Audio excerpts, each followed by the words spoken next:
If you kind of look around like the biohacking and personal growth space these days, I find it fascinating that if you look at like some of the trendiest things, like with Wim Hof breath work and ice baths, so like hot saunas, cold baths, intermittent fasting, right? All of these kinds of things. What are we doing?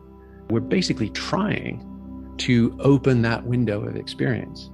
We're saying, hey, sitting there staring at my screen 12 hours a day with 10,000 calories of highly processed refined fruit sitting in that refrigerator just across the hall from me in a permanently conditioned 72-degree environment where I'm always recumbent in padded seats or beds for my entire life. That's dying. And we really just want to expand the window for maximum vitality and experience. Yeah, and it seems like when we started our journey in studying those very things, noticing people that were stuck in high beta brainwave patterns, we wanted to teach them how to self-regulate, to be able to consciously begin to teach the brain and the body to move out of survival and more into the present moment and be able to move into more creative states.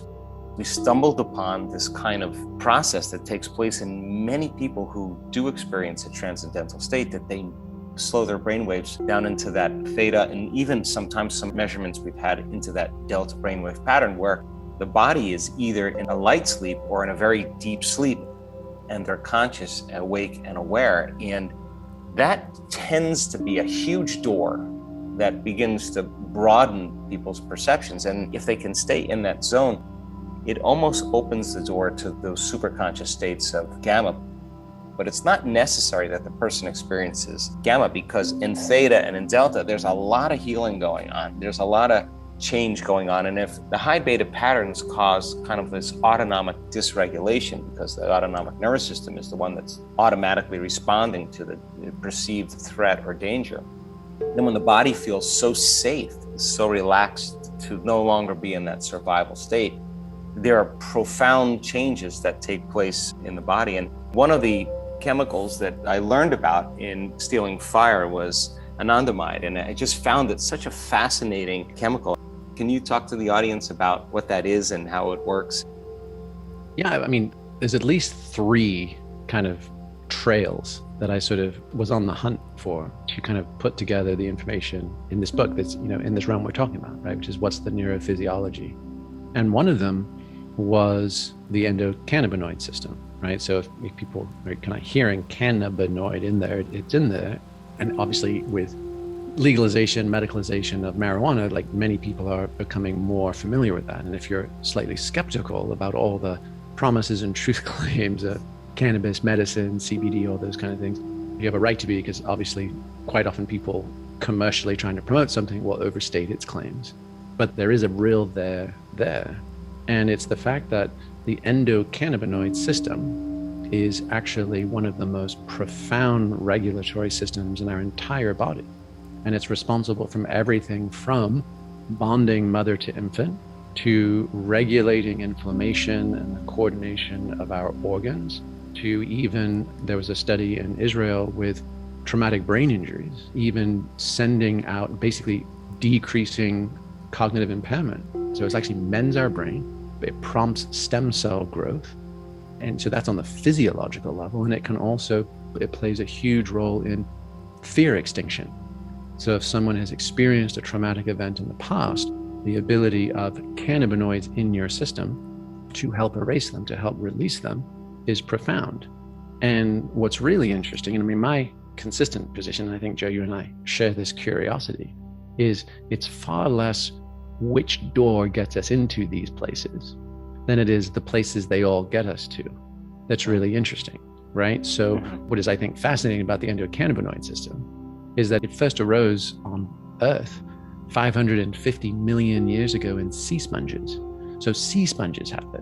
Most invertebrates have it. All vertebrates have it. So what happened with cannabis is simply that the luck of this little 5-leaf hardy weed that grew in the Tibetan plateau happened to produce endocannabinoids that fit lock and key into the neurotransmitter places in our brains. So Michael Pollan famously wrote, he says, cannabis soothes man's mind to borrow his legs. And as a result, it moved all the way around the world because it was such a profound connector and fire of the system. And Raphael Mechoulam was an Israeli pharmacist who in the 1960s began studying this, because he's like, oh, we isolated coca leaves and found cocaine in the mid 19th century. That led to our whole understanding of the dopamine pathways. We isolated morphine or opium in poppies, and that led to our whole understanding of the endorphin system. But no one has any idea about the cannabinoids. And so by the mid 80s, he had discovered, oh, this is what's going on in our body brains in the endocannabinoid system. And they called that internal molecule, not one outside from a plant, but what's in us, anandamide, named after bliss. And so you're like, oh, wow. And even runner's high, right? Most people, if you ask them, you're like, well, what's runner's high? And they'll say endorphin, but it's actually not. It's anandamide. And in fact, that's been established for several years, but there was just a study this last 6 months ago where researchers actually put in opioid blockers, the kind that you would use to wean somebody off heroin or OxyContin, actually put those blockers so people's brains couldn't receive endorphins and they were still experiencing runner's high. So they're just kind of additional proof positive of its beneficial role. So whether it's working out or exercise, it is associated with orgasm, it's associated with parent-child bonding and love, it's associated with all sorts of things, but it's one of the hidden keys. And the stat that blew me away was that a recent survey showed that 90% of US physicians had no idea what it was or its potential role in health and healing.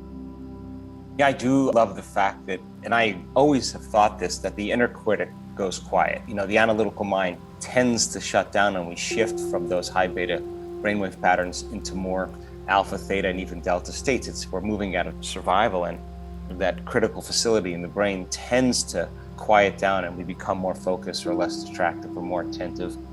And of course, we're more creative, which is that place where our mind can wander and open up to possibilities. And so talk to the audience about what you discovered on how to get there, what you learned without using an exogenous substance. You talk about respiration, you open that door for everybody. Yeah, like I said, right, the three paths that I was on the hunt for. One was speaking on a panel with Rick Doblin, who's a Harvard PhD and the founder of the Multidisciplinary Association for Psychedelic Studies. So they are the folks that are taking MDMA for PTSD through phase 3 clinical trials. And it's groundbreaking work. The FDA has recently approved it as a breakthrough medical status. So they're like, oh my gosh, this is going to help so many people. We need to fast track it. And I was in a conversation with him at an event, and he's like, yeah, basically, when we've been doing the studies and we've got people on brainwave EEGs and tracking their blood and saliva and that kind of thing, we're finding that the state that is allowing people to most readily access their past trauma and then rework that memory, right? So they can kind of overwrite the old story that was gripping them and create something more positive and helpful. They're like, it's high oxytocin, high prolactin, high vasopressin. And they said it's the closest analog is the post-orgasm state. And you're like, oh my gosh, right? These guys have spent 30 years and $100 million navigating this impossibly complex federal drug approval test study review process. Meanwhile, there's this experience of post-orgasm that puts you in exactly that same spot. How else could we get people there? And that led me to Dr. Nicole Prause, who's a former Kinsey Institute researcher, who was also at Harvard and worked with the Veterans Administration and at UCLA. And she's been really a pioneer in studying orgasm as prescription pharmaceutical. She's like, well, hey, can you use an experience, a neurophysiological response that is accessible to most people? And can we use that instead of drugs or pills that are expensive or people might not have insurance or have access to? And she's been conducting studies on that. And you're like, my gosh, that is fascinating, beautiful, and empowering to just say, this is the human toolkit and this is the way it works. We don't have to sign up for some far out, esoteric, hard to get on the wait list studies or pay tens of thousands of dollars for some cutting edge treatment. We actually have that in our bodies. And the same thing with breathing.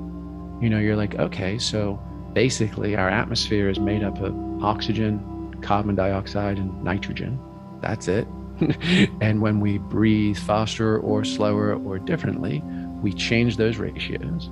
We typically shift our blood pH. It either becomes more acidic or more alkaline.